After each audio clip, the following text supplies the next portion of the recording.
Australian Prime Minister Julia Gillard flew into Queenstown on the weekend for meetings with Prime Minister John Key. A major initiative announced was that New Zealand will take 150 boat people a year who've been approved as refugees by Australian authorities. Professor of International Relations Robert Patman joins us to discuss the significance of the initiative and the meeting generally. Good evening, Professor Patman. Good evening, Rebecca. Now, the issue of what are described as boat people has coloured Australian politics for many years. What can you tell us about it? Well, it's a controversial issue in Australian politics because the Howard government set up a system of intercepting people smugglers from countries like Malaysia and Indonesia, and they intercepted them and then placed these people who were seeking asylum in offshore countries such as Papua New Guinea and Nauru. And they were put in sort of detention centres there, and the international controversy, indeed criticism within Australia, is that these conditions don't match the sort of standards that Australia stands for internationally. Now, so there has been that issue of the Australian, and there's no shortage of people continuing trying to get into Australia from Malaysia and Australia. Now, critics point out what New Zealand and Australia should be doing is actually beefing up the process of administering claims directly from these countries, which will cut off the flow of boat people, but that's probably quite an expensive option. And John Key has agreed to take 150 of these boat people. What kind of ramifications can we expect? Well, I think we have to be careful about this. John Key is not adding to our list of, we take 750 refugees each year, subject to them fulfilling, our requirements for citizenship here, people seeking asylum. He's actually, if you like, subtracting 150 of those 750 from the total and saying they can come. From people deemed appropriate for political asylum by the Australians. So we're willing to help the Australians out. So it's clearly a gesture, I think, to take a bit of pressure off the Australian government, an Australian government which is facing re-election. Do you think Mr Key is perhaps trying to gain something from providing this assistance? I think he's certainly trying to win some brownie points. He's trying to keep the relationship sweet.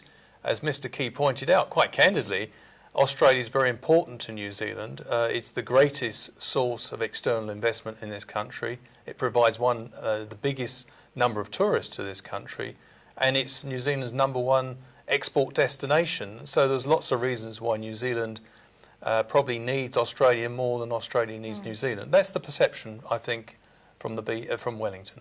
What other major initiatives came out of this meeting? There were a number. It's often forgotten because of the controversy over the boat people agreement that we're coming up to 30 years of closer economic arrangements between the two countries, or closer economic relations as it was called, CR.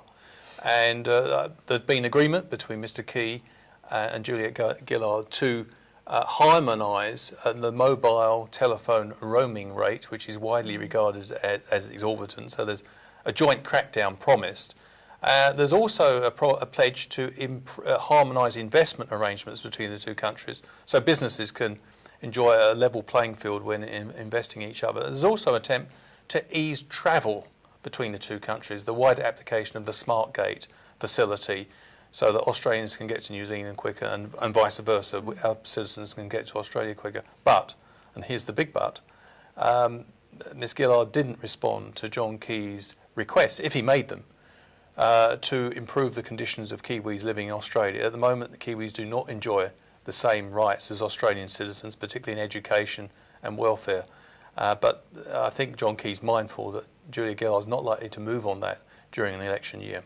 How important are these face-to-face meetings? Surely a lot of this work is done by bureaucrats on both sides. I think the chemistry between the leaders, particularly two countries who are probably, they're our closest neighbour, let's face it. I think the chemistry is important. And often it defies politics. Helen Clark got on very well with John Howard, although disagreed on a whole range of things. And John Key genuinely seems to have a warm relationship with Julia Gillard. Julia Gillard has often referred to New Zealand as family. And John Key, I think, has also made very warm references to her leadership. So I think it is an important relationship. And I don't think, I think the potential for irritation, which occurred during the Hawke years, when David Lange and Bob Hawke didn't see eye to eye, was seen as having negative ramifications for both countries. I think both countries believe they have a vested interest in trying to make the relationship work. Professor of International Relations Robert Patman, thanks Thank very you. much for your time. Thank you.